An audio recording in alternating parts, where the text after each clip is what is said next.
is a sky night, where dreams take flight, pure and bright, a soul adorned with grace and light. Let's welcome Master Siddharth Rajans on the stage height. Now, I would like to invite our chief guest on the stage, the person of great distinction. Please join us on the stage to grace this occasion with your presence. Ladies and gentlemen, let's give a warm round of applause as Master Siddharth Rajans moves his way to the stage.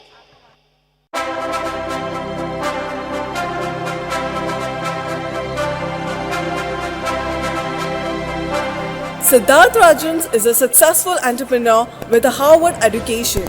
Known for his work in technology, he has experience in Silicon Valley and Singapore, working with major tech companies in various roles. Notably, he has been part of Apple's significant events like WWDC and has expertise in different Apple platforms. As the CEO of Spacify, Mr. Siddharth Rajans is leading a project to provide satellite-powered internet known as the Outernet in Singapore and parts of rural India. This initiative aligns with the Digital India program. He gained support from prominent figures like former President Dr. APJ Abdul Kalam and Telecom Minister Mr. Manoj Sinha. Mr. Siddharth is also an honorary advisor to the Telecom Ministry of India. His achievements extend to winning awards at various institutions in India. Over the last 5 years, he has been a keynote speaker addressing major platforms like IEEE Annual Congress, TEDx, and the International Conference on Social Entrepreneurship.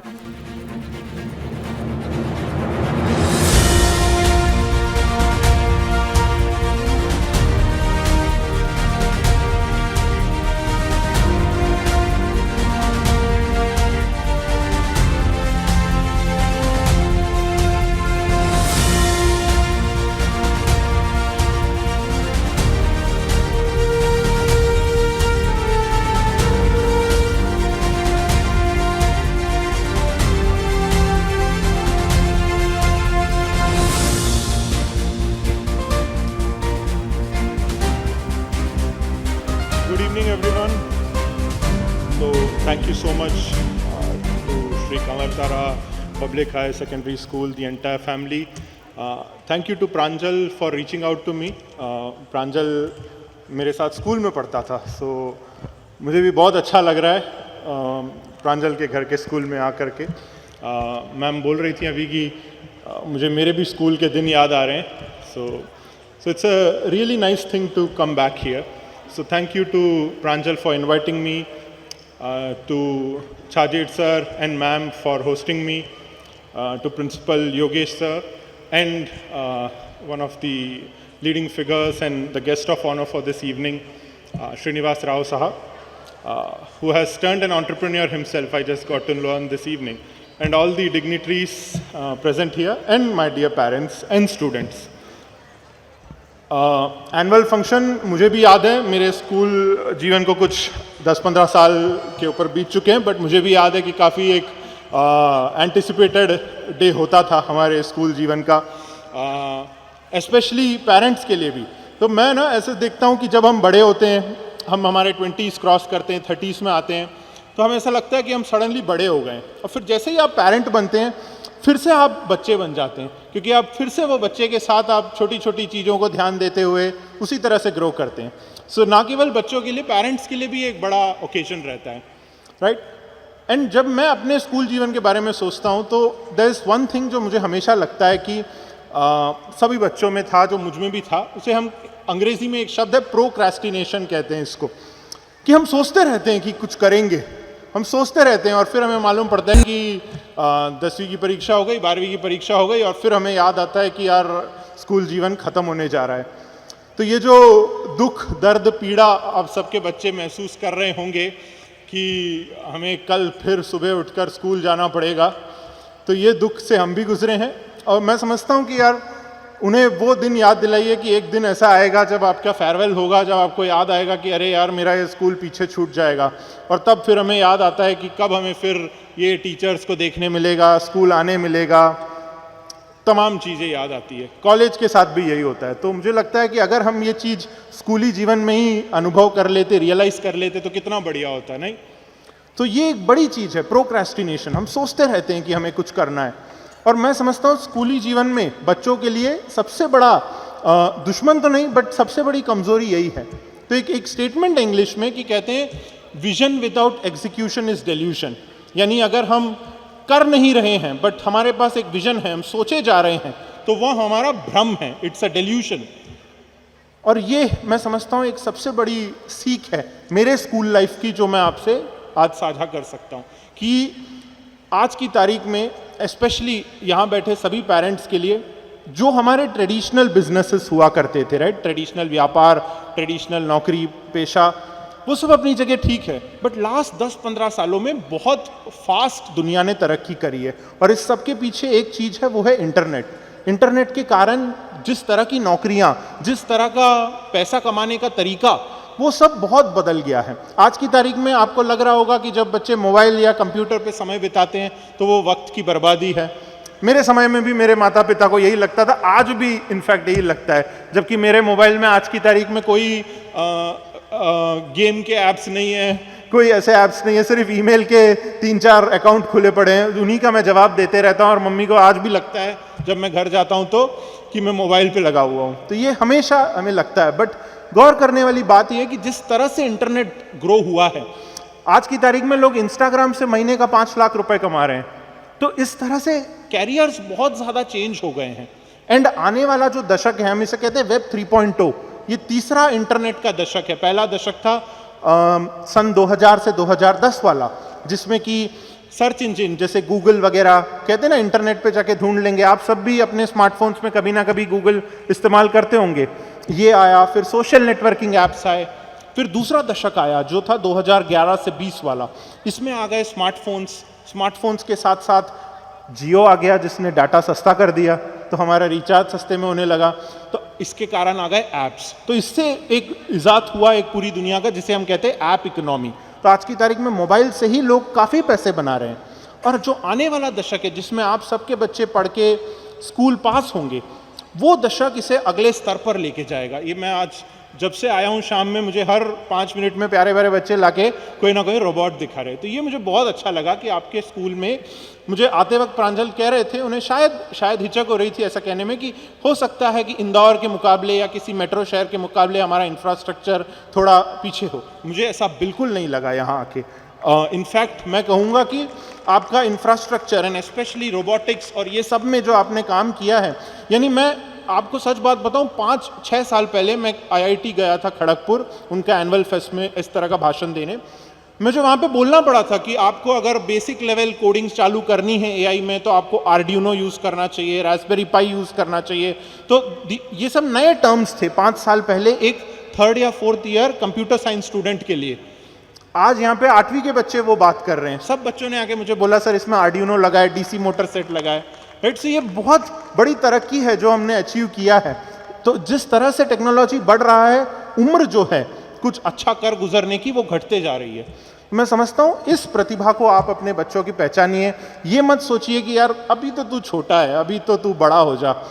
ये हमें कहना बंद करना पड़ेगा, क्योंकि जिस रफ्तार से टेक्नोलॉजी बढ़ रही है, बच्चे बहुत जल्दी ग्रो कर रहे हैं। तो उनकी प्रतिभा को पहचानिए, और पहचानने के साथ साथ उसे थोड़ा जज्बा दीजिए, पैशन दीजिए। एक आग होनी ज़रूरी है। कहते हैं ना, जब 40-50 साल के लोग अपने अनुभव शेयर करते हैं, 60 के बाद शेयर करते हैं, बड़े बड़े उद्यमी सब कहते हैं हमारे पेट में एक आग थी, फायर इन द बेली। वो बहुत ज़रूरी है कुछ भी कर गुजरने के लिए। तो वो अपने बच्चों में आप सब जगाने की कोशिश कीजिए। मैं एक बहुत सच्ची दिल से एक बात कह रहा हूँ। मैं हमेशा ऐसा मानता था कि कॉम्पिटिटिव एग्जाम्स ही सब कुछ है।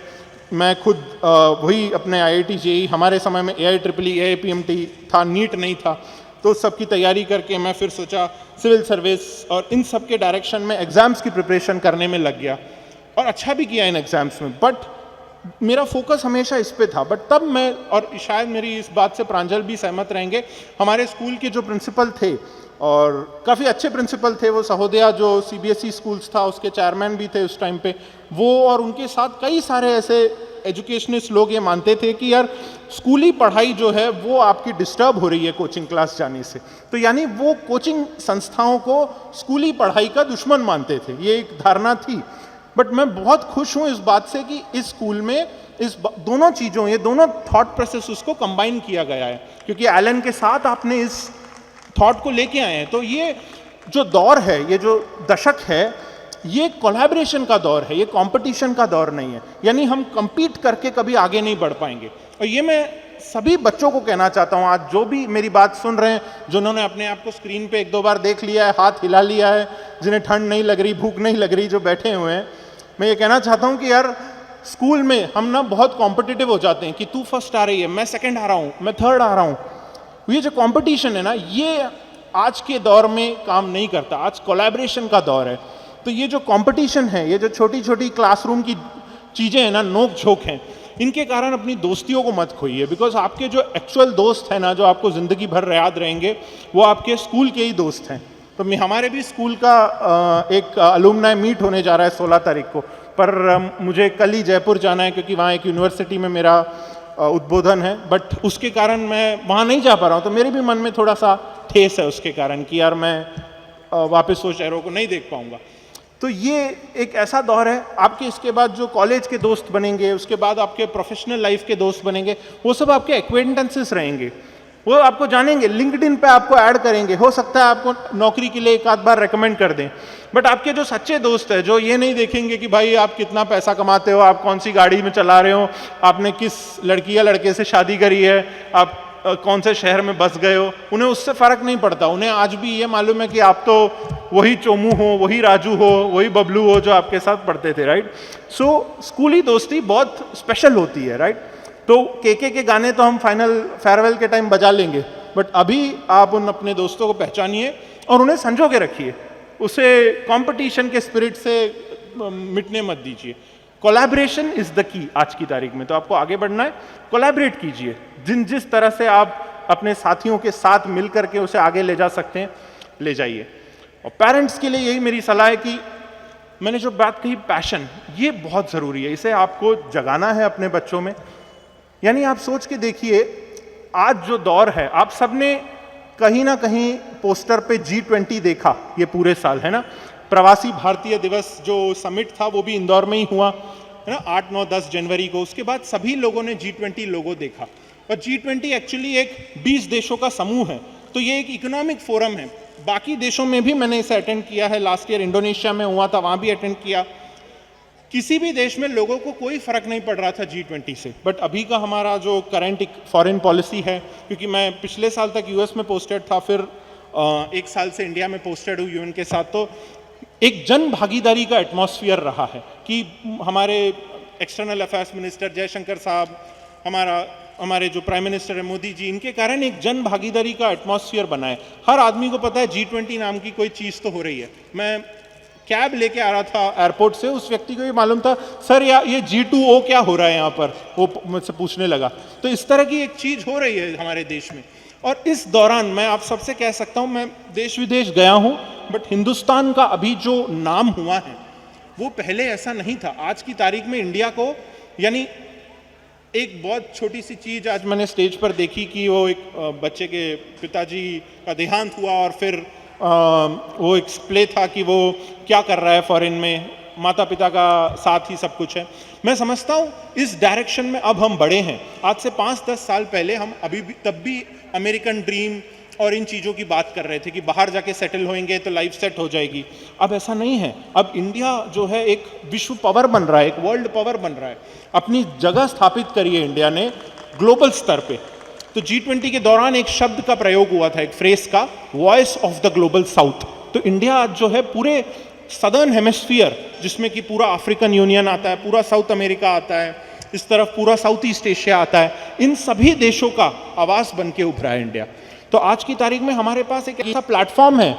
अगला ये जो आने वाला दशक है, ये अनडाउटेडली इंडिया का दशक है, और इस दशक में इस ग्रोथ स्टोरी का हिस्सा आप सबको बनना है, चाहे वो पेरेंट्स हो, चाहे स्टूडेंट्स हो, बिकॉज यही इंडिया को आगे लेके जाने वाला है। आप सब अगले उभरते भारत के चमकते सितारे हैं।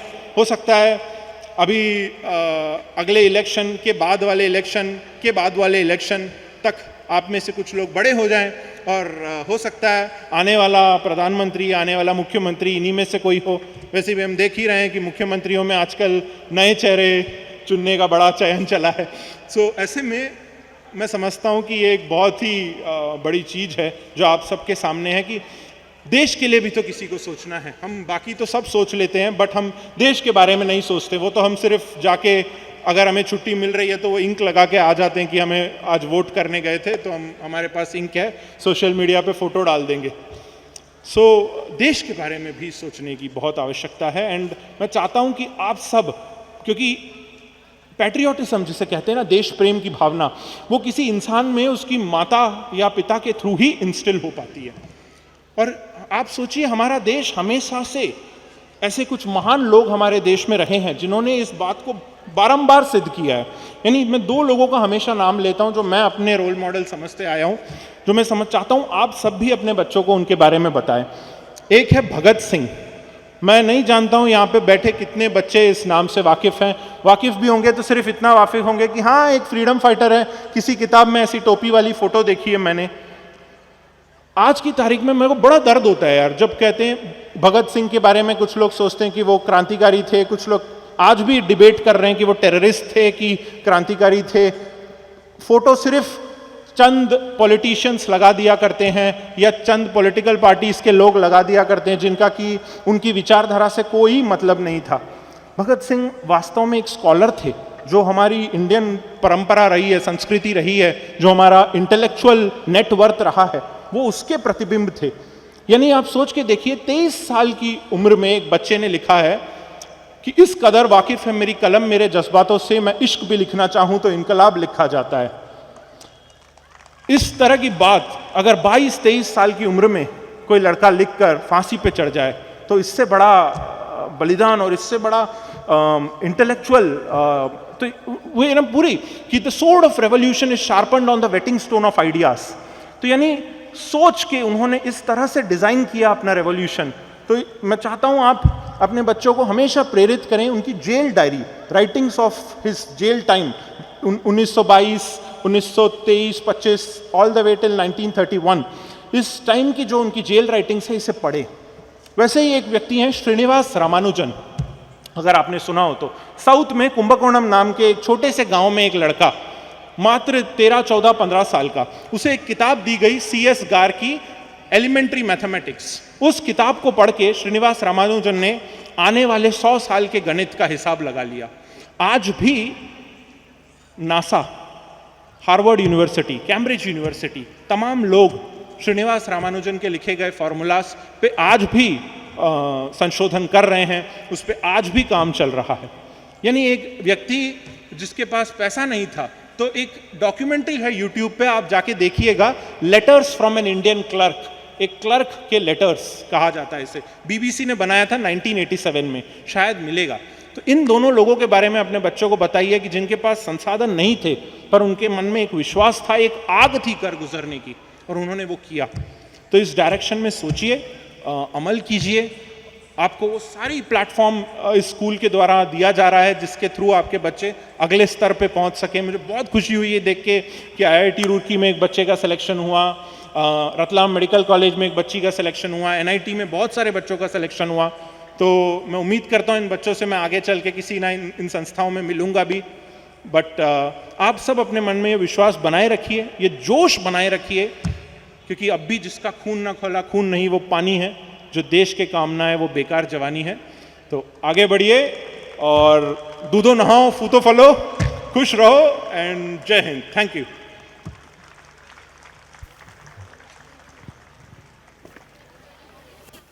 Thank you so much, sir. It was really, we are so much fortunate that we could hear you. Thank you so much.